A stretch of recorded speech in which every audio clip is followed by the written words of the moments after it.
I am a Filipino, inheritor of a glorious past, hostage to the uncertain future.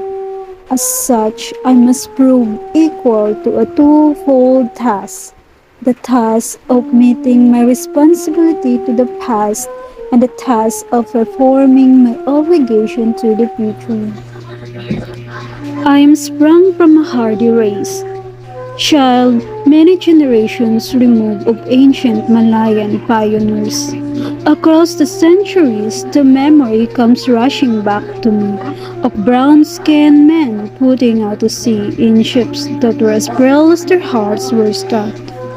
Over the sea I see them come, borne upon the billowing wave and the whistling wind, carried upon the mighty swell of hope, hope in the pre-abundance of the new land that was to be their home and their children's forever. This is the land they sought and found, every inch of shore that their eyes first set upon, every hill and mountain that beckoned to them with a green and purple invitation, every mile of rolling plain that their view encompassed, every river and lake that promised a plentiful living and the fruitfulness of commerce is a hallowed spot to me. By the strength of their hearts and hands, by every right of law human and divine, this land and all the appurtenances thereof, the black and fertile soil, the seas and lakes and rivers teeming with fish, the forests with their inexhaustible wealth in wild and timber, the mountains with their bowels swollen with minerals. The whole of this rich and happy land has been for centuries without number the land of my fathers. This land I receive in trust from them, and in trust will pass it to my children and so on until the world is no more. I am a Filipino. In my blood runs the immortal seed of heroes, seed that flowered down the centuries in deeds of courage and defiance. In my veins yet pulses the same hot blood that sent Lapu-Lapu to battle against the alien foe, that drove Diego Silang and Dagohoy into rebellion against the foreign oppressor. That seed is immortal. It is the self-same seed that flowered in the heart of Jose Rizal that morning in Bagumbayan when a volley of shots put an end to all that was mortal of him and made his spirit deathless forever.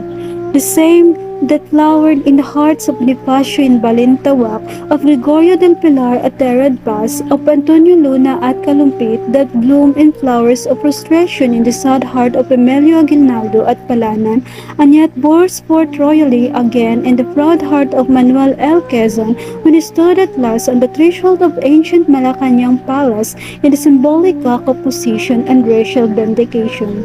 The seed I bear within me is an immortal seed. It is the mark of my manhood, the symbol of my dignity as a human being. Like the seeds that were once buried in the tomb of Tutankhamen many thousands of years ago, it shall grow and flower and bear fruit again. It is the insignia of my race, and my generation is but a stage in the unending search of my people for freedom and happiness. I am a Filipino, child of the marriage of the East and the West. The East with its languor and mysticism, its passivity and endurance was my mother, and my star was the West that came thundering across the seas with the cross and sword and the machine. I am of the East, an eager participant in its struggles for liberation from the imperialist yoke.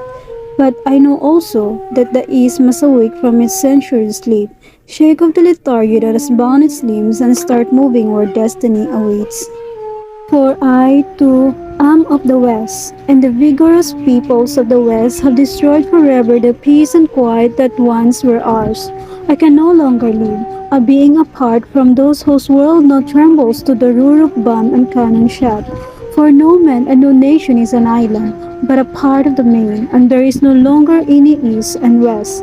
Only individuals and nations making those momentous choices that are hinges upon which history revolves.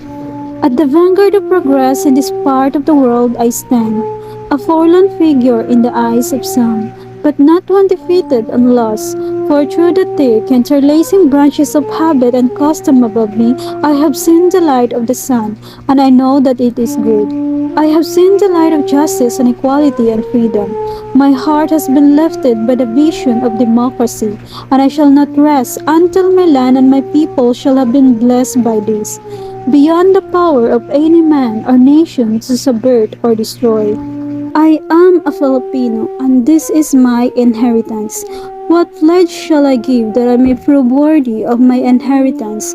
I shall give the pledge that has come ringing down the corridors of the centuries, and its whole be compounded of the joyous cries of my Malayan forebears when they first saw the contours of this land loom before their eyes, of the battle cries that have resounded in every field of combat from Mactan to Terad Pass, of the voices of my people when they sing, Land of the morning, child of the sun returning, ne'er shall invaders trample thy sacred shore.